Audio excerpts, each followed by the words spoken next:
Walking around on a calm, sunlit day, as the quiet rhythms of life unfolded through the lanes of the Pondicherry ashram, I found myself immersed in its stillness.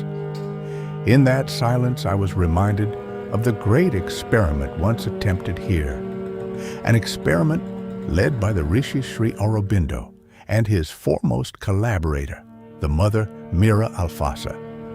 It was no ordinary experiment, but an unprecedented endeavor to bring down the supramental consciousness, the truth consciousness, upon earth to transform the very foundations of human existence. Sri Aurobindo declared that such a descent had never before been attempted in the current cycle of manifestation. His journey toward this work began with a vast, pervasive calm that descended upon him on February 6, 1893, the moment he set foot at Port of Apollo in Bombay, after years in England. In 1903, on the Shankaracharya Hill in Kashmir, he realized the vacant infinite, a boundless silence beyond form. In 1902, at the Parvati Hilltop Temple in Pune, he realized the infinite through the immobile goddess in stone, the calm, mystic self. Around 1905, at a shrine on the banks of the Narmada in Chandod, he felt the living presence of the goddess Kali in stone, a direct encounter with the World Mother. The decisive turning point came in May 1908, when under the guidance of Vishnu Bhaskar Lele in Baroda and Bombay, he entered into absolute silence of the mind, the experience of nirvana. Soon after, during his imprisonment in the Alipore jail from May 1908 to May 1909, he realized the cosmic consciousness, Vasudeva everywhere, Krishna in all beings, walls and objects. It was here, too, that he heard the voice of Swami Vivekananda, guiding him toward the supramental plane of consciousness. Meanwhile, as Mother sailed from Japan to India, she recounted that she could feel the waves of Sri Aurobindo's powerful spiritual aura from as far as 100 to 150 nautical miles off the Coromandel coast of India, across the vast expanse of the sea. Finally, on April 24, 1920, Mother set her foot on the port of Pondicherry, never again to leave her beloved spiritual land of India.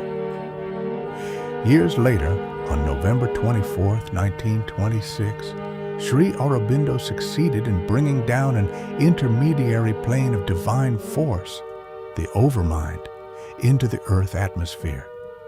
This day, remembered as Siddhi Day, marked the descent of Krishna's consciousness. From then on, Sri Aurobindo withdrew into seclusion, remaining in his room for the next 24 years, meeting only a few close disciples. He appeared publicly only on 4 sacred darshan days each year. His energies were poured into the supreme task, touching the supramental consciousness, a step beyond overmind, just below the absolute Satchidananda. He explained that bringing down these powers into the vital, mental, physical, and even the inert, inconscient levels of existence had never been attempted before. By this descent, the Earth's spiritual evolution would be accelerated, and humanity would slowly transform into a new species, the supramental being, the conscious Superman of tomorrow.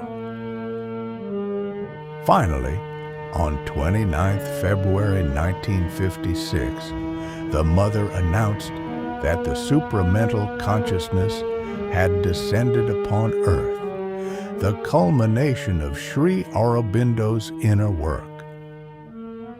Thinking of all these realizations of Sri Aurobindo and the Mother as I wandered through the quiet and charming lanes of Pondicherry, I found myself reflecting deeply, wondering how I too might open my being to the light of the supramental world.